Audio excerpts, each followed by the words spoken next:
आज की जीव विज्ञान की कक्षा में आप सभी का स्वागत है। हमारा आज का शीर्षक है जनन।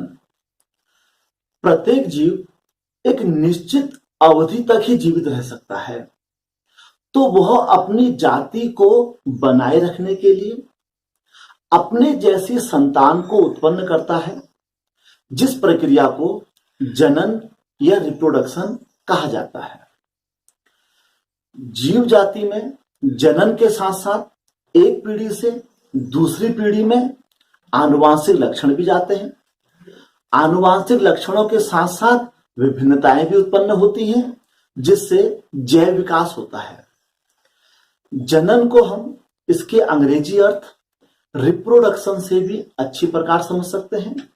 रिप्रोडक्शन मीन्स रीप्रोडक्शन, री मीन्स पुनः, प्रोडक्शन मीन्स प्रोड्यूस करना, अर्थात जीव जाति द्वारा अपने जैसी संतान को पुनः उत्पन्न करना रिप्रोडक्शन कहलाता है।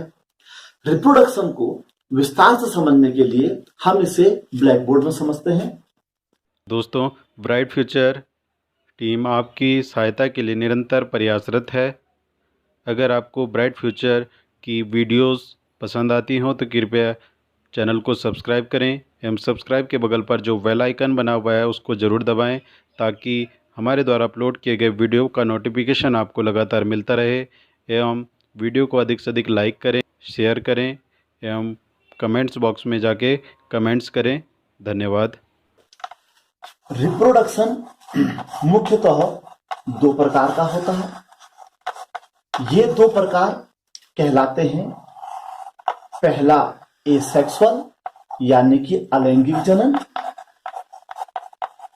दूसरा सेक्सुअल मीन्स लैंगिक जनन। जैसा कि नाम से ही प्रदर्शित हो रहा है, एसेक्सुअल मीन्स ऐसा जनन जिसमें ए मीन्स एक ही लिंग की आवश्यकता होती है, अर्थात एक जीवधारी द्वारा ही आगे को संतति उत्पन्न की जा सकती है।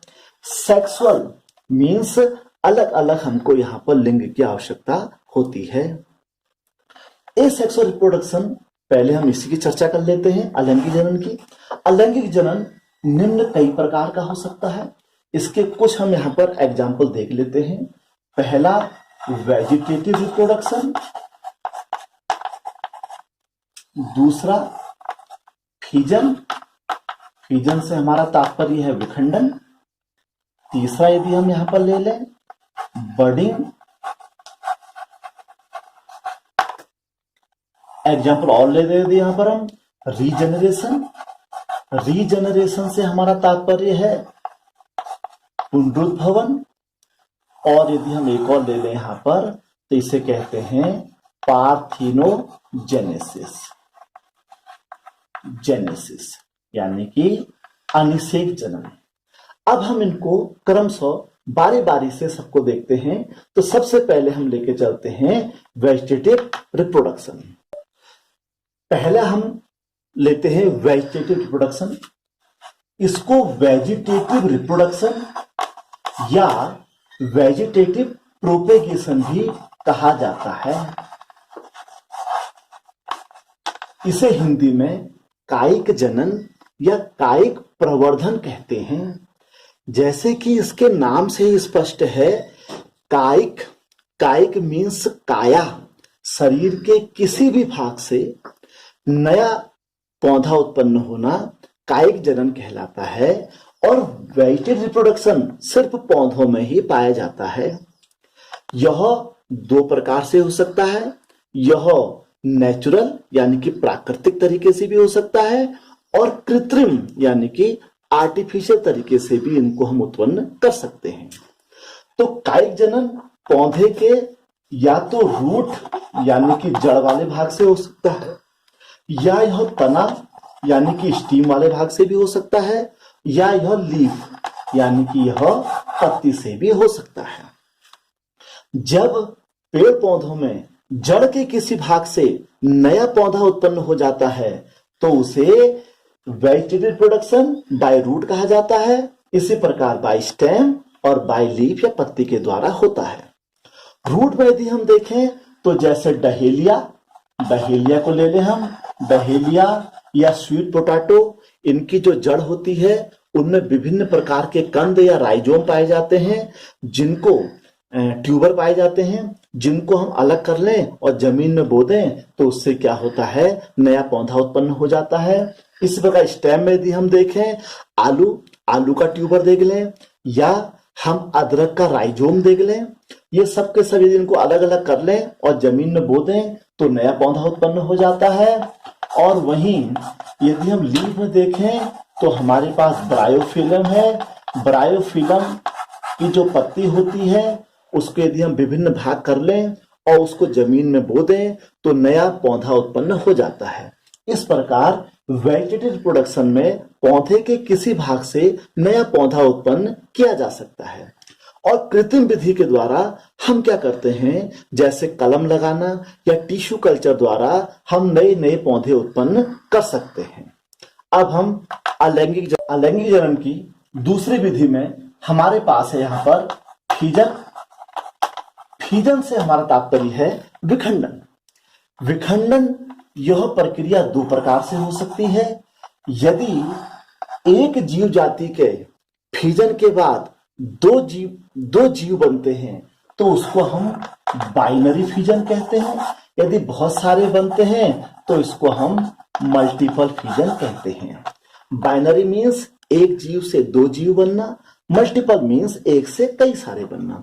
इसको हम अमीबा के द्वारा देख सकते हैं। जैसे यह अमीबा का कोई हम डायग्राम बना लेते हैं। ये इसका केंद्रक है, यह अपने को ग्रोथ करता है, ग्रोथ करके क्रमशः यह इस प्रकार से इस अमीबा में क्रमशः पहले इसका सेल सेप डिवाइड हो जाता है, फिर उसका जो केंद्रक होता है वह क्रमशः दो भागों में बढ़ जाता है और एक अमीबा से दो अमीबा छोटे अमीबुली उत्पन्न हो जाते हैं। तो इसमें हमने देखा कि एक अमीबा से दो अमीबुली उत्पन्न हुए, तो एक से दो बनना मीन्स यह हो गया बाइनरी फिजन। पर जब कभी ड्रेस्टिक कंडीशन होती है या स्थितियां प्रतिकूल होती हैं तो उस समय अमीबा क्या करता है, वह अंदर ही अंदर इसका जो केंद्रक होता है वह कई भागों में डिवाइड हो जाता है। जब स्थितियां अनुकूल होती हैं तो प्रत्येक केंद्रक के भाग के चारों ओर जीवद्रव्य इकट्ठा हो जाता है और एक अमीबा से बहुत सारे अमीबुली बन जाते हैं, जिसको हम मल्टीपल या बहुविखंडन की प्रक्रिया कहते हैं। अब हम अलैंगिक जनन में बडिंग यानी कि मुकुलन को ले लेते हैं। यह काफी महत्वपूर्ण है और परीक्षा में कई बार पूछा जाता है।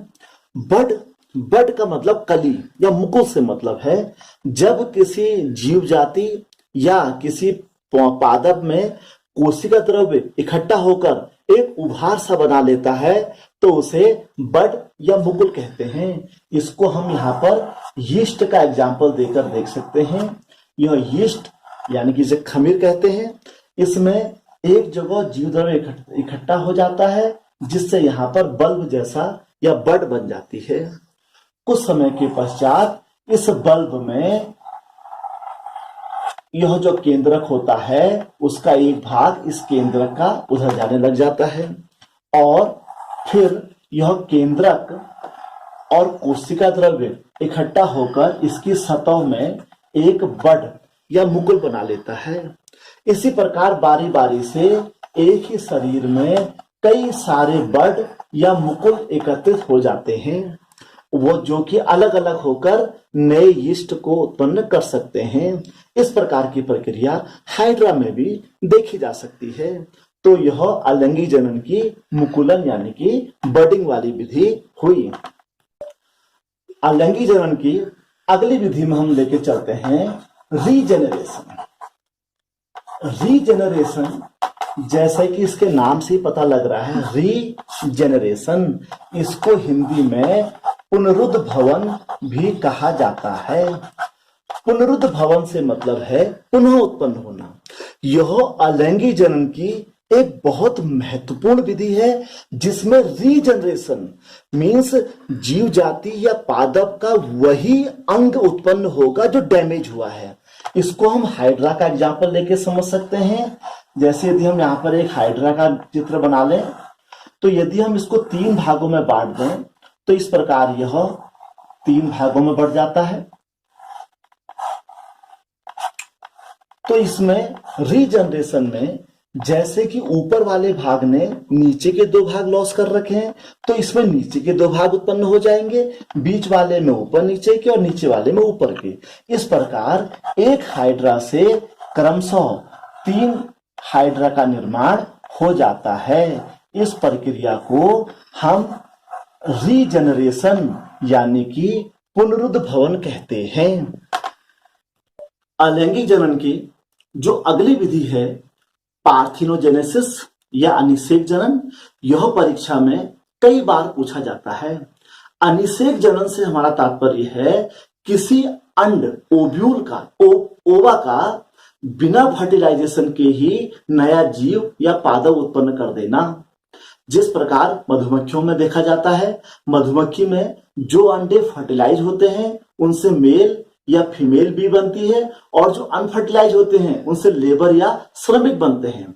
अर्थात अंड कोशिका का बिना निषेचन के ही नया जीव उत्पन्न कर देना, इसे अनिषेक जनन कहा जाता है। जब यह फलों में प्रक्रिया होती है तो वहां इसे पार्थिनोकार्पी यानी कि अनिषेक फलन कहा जाता है। आजकल मार्केट में कई फल जिनके अंदर बीज नहीं होता है वह अनिषेक फलन से ही उत्पन्न होते हैं। यह तो था हमारा अलैंगिक जनन के कई सारे प्रकार। अब हम चलते हैं लैंगिक जनन में। जैसा कि नाम से ही पता लग रहा है, लैंगिक जनन अर्थात इसमें अलग अलग शरीर में नर तथा मादा युग्मक उत्पन्न होते हैं। जब नर तथा मादा युग्मक, जिन्हें क्रमशः मेल व फीमेल गैमेट कहते हैं, अलग अलग जीव में उत्पन्न या अलग अलग पौधों में उत्पन्न होते हैं, तो ऐसे जीवों को एक लिंगी यानी कि यूनिसेक्सुअल कहा जाता है।